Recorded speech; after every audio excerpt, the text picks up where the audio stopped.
Hey everybody, this is D Hunter bringing another action figure review. Today, we're going to be looking at the McFarlane Toys Dune Series 1. These are 4 figures that you get and you collect and build Rabban. Now this wave includes Duncan Idaho, Stilgar, Paul Atreides, and Lady Jessica. Buy all 4 of these and you can build Rabban. I was able to get all these figures at Target for $19 each. They bring up at $25, but I showed the clerk. Target.com has them for $19.99, and they price adjusted them for me. So I must say, getting 5 7-inch scale figures for a total of $80 is a pretty fair price. So let's go ahead and check out the packaging here. As you can see, Dune, McFarlane Toys at the top. Collect to build Rabban. This is 1 of 4 figures you'll need. This is Duncan Idaho from the House of Atreides. This is played by Jason Momoa. For me, most commonly known as Aquaman in the DC Cinematic Universe. One side says Duncan Idaho. On the other side, pretty much nothing. At the bottom, there is a barcode as well as some credits. Then on the back, you can see him. You can see his accessories and the Build-A-Figure parts.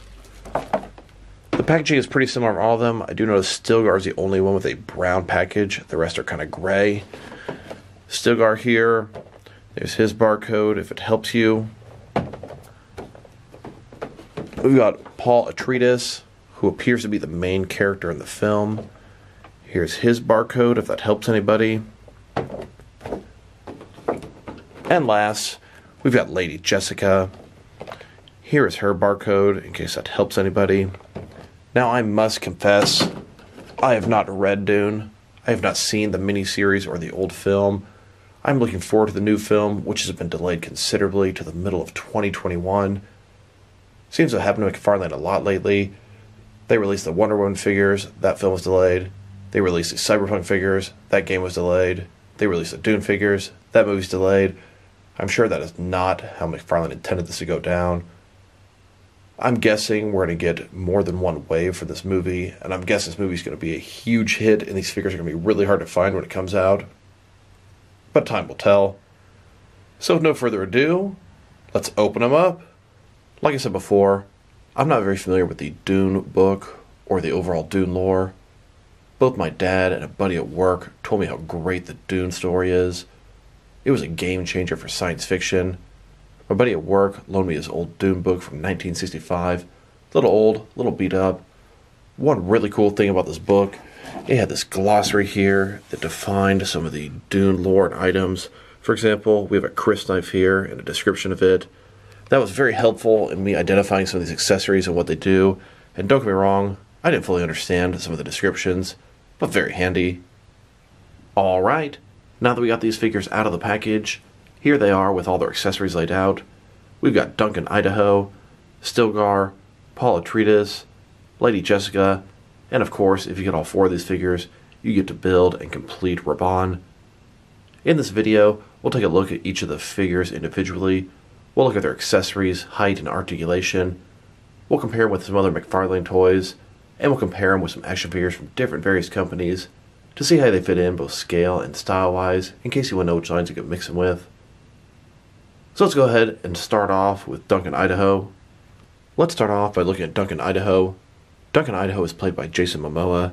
He comes with a display base, 2 swords, and Rabban's arms. But before we look at the accessories, let's take a look at the actual figure. So here he is. Say the likeness to Jason Momoa. It's there, but it's not that great. He's got a little scar on his eyebrow, it looks like. He's got that breathing apparatus in the front here. It looks like you can put it lower. You can have it covering his mouth. Looks like a lot of different display options here. His overall suit looks great. Look at the material there. It looks sort of armored on the front. Different sort of folds resembling clothing. Different texturing on the different parts of the suit. Looks like double jointed elbows. Double jointed knees. Overall, I'm definitely digging what I'm seeing. I have seen some people make some really cool Kryptonian guys in their armored suit out of these figures, but I'm going to use them as Dune figures. And then, here's the figure broken down as far as he can go, with all of his removable parts detached. Now let's look at his accessories, and let's start with the boring stuff. So first of all, we have his display base here. Typical McFarlane stand, black perfect circle. It says Dune on the bottom. It's got one peg for the peg holes on his feet. It's very thin, very basic. He also comes with Rabban's arms. These accessories are pretty useless by themselves, but if you get all 4 figures, they're going to have a good purpose. So, looks like he's got a little bit of wrap around his hands. It looks like single jointed elbows. A lot of detail in this suit here. Can't wait to get this guy put together. Now let's look at his mouth covering. In the universe of Dune, in the deserts of Arrakis, water is a very scarce commodity. They actually recycle all the water through the still suits they're wearing, from sweat and urine, and recycle it. This here is a way they can drink the water back. Covers up his mouth, looks kind of like a modern day gas mask. It's made of a kind of rubbery, bendable material so you can stretch it in and off his head. Here he is, without his facial covering. I did notice when I took it off, he's got this braid on the back of his hair. Here he is, with his mouth and nose completely covered. You can also have it hanging down when he's not using it. Now let's look at his swords. He has 2 of them. One's longer, one's a little bit shorter. They both look pretty good. Here's his smaller sword. It's got a silver blade at the top. Handle looking pretty good. And then his longer sword here. It's got mostly a black blade. You can see some of the silver pieces sticking out. And the handle has some nice texturing to it. Here's Idaho holding his main sword. This sword was given to him from the old Duke Paulus, Atreides Leto's father. Looks pretty good. He can hold either one of his swords with either one hand or with 2. Then, holding his smaller sword. And of course, he is sure able to hold them both at the same time. Now that we've taken a pretty good look at both the figure and his accessories, now let's check out his height. From bottom to the top of his head, he's sitting at about 7.1 inches tall, which is going to translate to about 18 centimeters. Now let's check out his articulation. Start with his head here. Of course, it can rotate from side to side. He can look up and down about that much. Can't tilt his head from one side to the other. Give him a nice amount of personality. Shoulders on a ball joint. It can go out considerably more than 90 degrees. Up, down, around, all that good stuff. He does have a butterfly joint between his shoulder and chest area, just increasing the range of motion there. He's got a bicep cut below that. Double jointed elbows below that. They go all the way in. His wrist has a ball in it. It can rotate around and it's going to be hinged as well. He's got a ball joint in his torso here. It can go from side to side. It can also go forward and back. He's got another ball joint in his waist here. It can go side to side a little bit and forward and back. Give him a very good range of motion in his torso here. Legs go out about this far. Not a ball joint. Similar type concept. Rotation almost non-existent there. Then go forward about that far, back not too much. Double jointed knees below that. Then his ankle here, you can't really see it, has a ball in it. Goes forward and back just a tiny bit. Can rotate around. Can tilt and rock. And there's toe articulation. Now let's look at Stilgar. He's played by Javier Bardem. He comes with a display base, his fem kit, a Chris knife, and then Rabban's torso.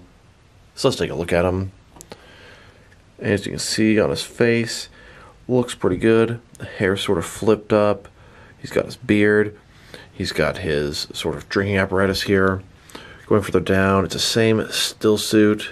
It looks good, looks armored. I like all the detail on it. Very similar to the Idaho figure. Double jointed elbows, double jointed knees. And here he is, broken down as far as he can go, with all of his removable parts detached.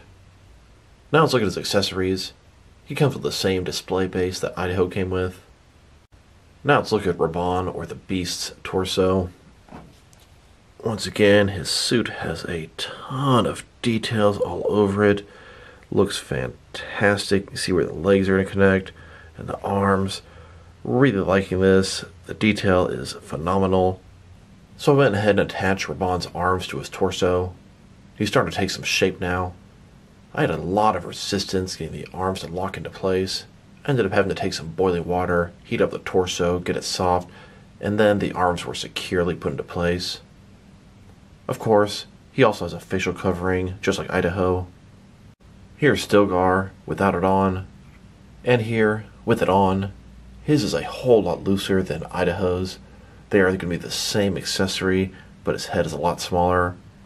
And on all the figures, you can also have it down off his face a little bit. Here's his fem kit. This is pretty much a backpack with a bunch of useful tools. It's gray, it's got some pouches on it. It's got a strap here made of a softer material. Should be able to go around his shoulder, no problem. Here's Stilgar without the fem kit. Then, with the fem kit attached. Now let's look at his Chris knife. The Chris knife is made from a tooth of a dead sandworm. Pretty cool idea here.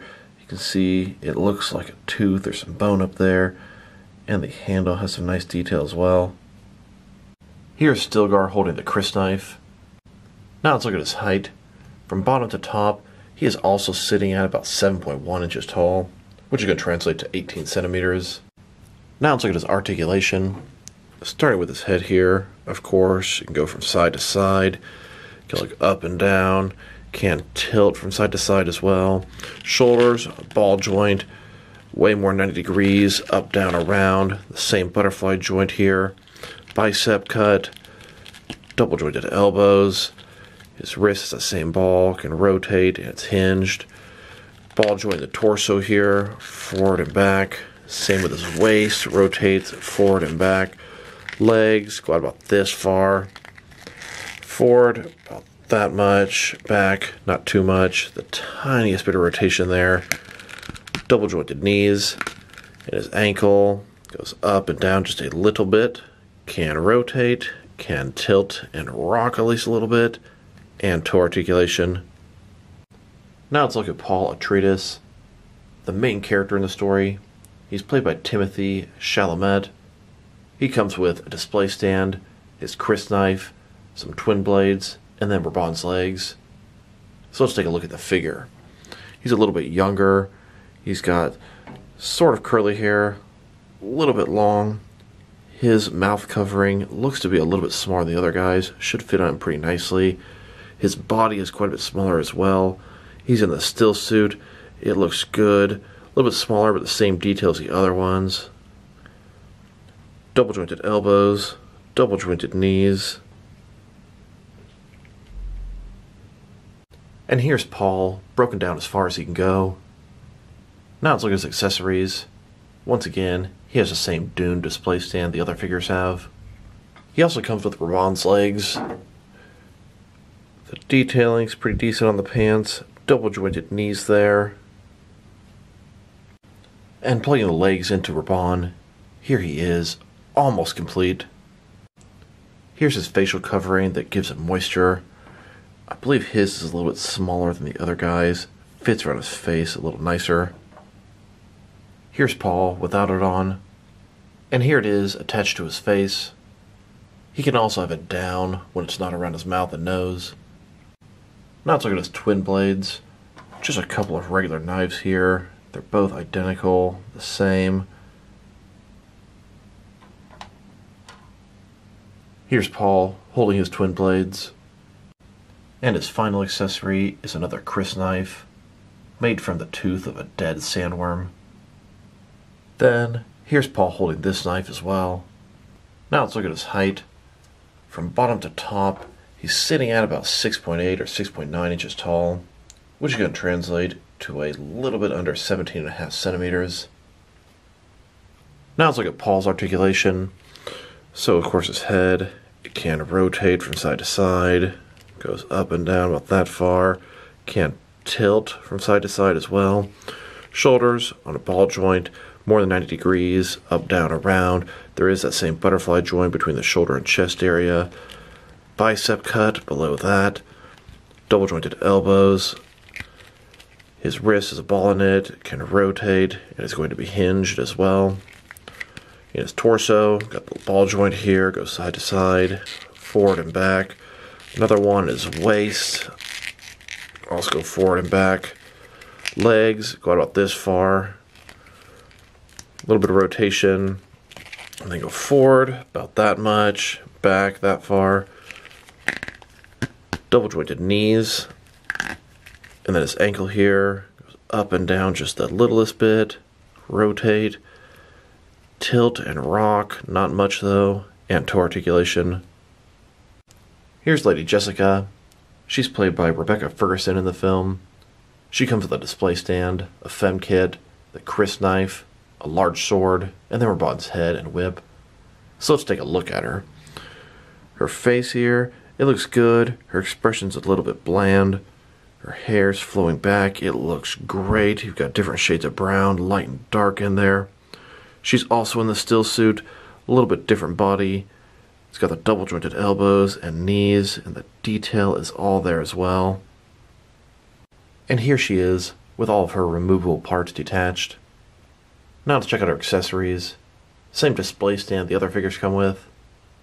She does come with both Rabban's head and whip. The whip itself looks pretty good. Nice amount of detail in this thing. And we finally got Rabban completed. It's great to get a bonus figure for buying all 4 of these figures. Here's her facial covering. It's going to be a little bit smaller than Idaho and Stilgar's, but it looks pretty much the same.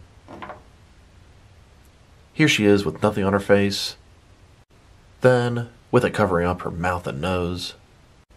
And just like the other figures, she can have it down, off her face, around her neck. She also comes with a fem kit. This is a backpack with a bunch of useful tools inside. Here's Jessica without the fem kit on, and here with the fem kit attached. She also comes with a Chris knife, the tooth of the dead sandworm. Here's Jessica holding the Chris knife. Here's her sword. This thing is big. It's black with some silver tips. Got a flat top to it. It looks pretty cool. Here's Lady Jessica holding her sword. She can hold it with either one hand or with 2. Now let's look at her height. From bottom to top, she's sitting at about 6.9 inches tall, which can translate to about 17.5 centimeters. Now let's look at her articulation. Starting with her head here, can rotate from side to side. The hair is soft, can get over her shoulders. She can look up and down about that far. Can tilt from side to side. Shoulders on ball joint goes out about this far, up, down, around. There is a butterfly joint, a little bit smaller on her. Bicep cut, double jointed elbows, wrist, the ball, and it's hinged. Her torso, got a ball joint, can rotate, go forward and back. Then her waist has one as well, I believe. Can't really access it too much with the soft goods overlay here. Legs go out about this far. Littlest bit of rotation. Then go forward that far, back that far. Double jointed knees. And then our ankle here goes up and down a little bit. Can rotate. Can tilt rock just a tiny bit. And the toe articulation. And here's Rabban. Finally have this figure completed. He is a big boy. Finally have one of the villains from the film. He's the nephew of the main villain, Baron Harkonnen. He is played by David Bautista, who's most commonly known for playing Groot in Guardians of the Galaxy. Rabban here comes with a whip, so let's take a look at him. He's got that bald head, stern expression on his face. His suit has a ton of detail all over it. Looks good, has sort of a leather look to it. Single jointed elbows, double jointed knees, very thick, intimidating, imposing action figure. Here's his whip. It's got a silver handle, the black whip. It is stuck to itself, so you're not going to be able to actually use it as a whip or outstretch it, but it does look good nonetheless. Here's Rabban holding his whip. Now let's look at his height. This is the biggest of the figures. From bottom to top, He's sitting at about 7.4 inches tall, which is going to translate to a hair under 19 centimeters. Now let's look at his articulation. Start with his head. Of course, you're going to rotate from side to side. Looks up and down about that far. Can't tilt from either side. Shoulders on a ball joint. They go out about 90 degrees. Up, down, around. All that good stuff. He's got a bicep cut. Very tight. It is moving though. Single jointed elbows. And they've got a rotation as well. His wrist here can rotate around, and it's going to be hinged just a little bit. His torso here, it seems to have a little movement under the soft goods overlay, but you can't do much about it. He does have a waist swivel below that. Legs go out about this far. Go forward about that much. Back, not too much. There is a rotation here at the top. He does have sort of a thigh cut, but I think it's more so where you just connect the leg together. I don't think it's intended to be used as articulation. Double jointed knees below that. And then his ankle here goes up and down a little bit. Can't rotate. Can't tilt. And there's toe articulation. Now let's check them out. Next to some other action figures from different various companies to see how they fit in both scale and style-wise, in case you want to know which lines you can mix them with. Here they are, next to some of the McFarlane Toys brothers. In front of you are 5 different action figure lines, all from McFarlane Toys, all 7-inch scale. And here they are, next to some DST or Diamond Select toys. Then, next to some DC Direct and DC Collectibles figures. And here, next to some NECA figures. Then, next to some Mattel wrestling figures. And here they are, next to some Mezco 1/12 cloth soft goods action figures. Then, next to some Mattel DC Universe Classics and Multiverse figures. And here, next to some Mafex figures. Then, next to some Hasbro Marvel Legends. And here they are, next to some SH Figure Arts action figures. And finally, next to some Jazzwares Fortnite figures. So overall, these are some pretty cool action figures. Their paint job and sculpt are excellent. Their likeness is a little off, but they still look pretty good. Their accessories are plentiful. I do think I'm going to appreciate these figures a lot more when the film comes out, as you can call me a Dune noob. It's unfortunate for McFarlane that the movie got delayed. These figures hit stores, and I'm sure they were expecting the popularity of the movie to help move these figures. They do seem to be selling pretty good anyway. I have a feeling when the movie finally comes out, this wave might be hard to track down. Who knows, time will tell. I'm also expecting to see at least another wave with the main villain as a Build-A-Figure. I would say Rabban is my favorite of these 5 figures. So this is D Hunter. Thank you guys for watching this video. If you liked the video, press like below. If you have anything you want to say about the video, add to the comment section. If you want to see additional action figure reviews from me, press subscribe. I do appreciate when you do that. Once again, this is D Hunter. Thank you guys for watching this video, and I will talk to you guys real soon.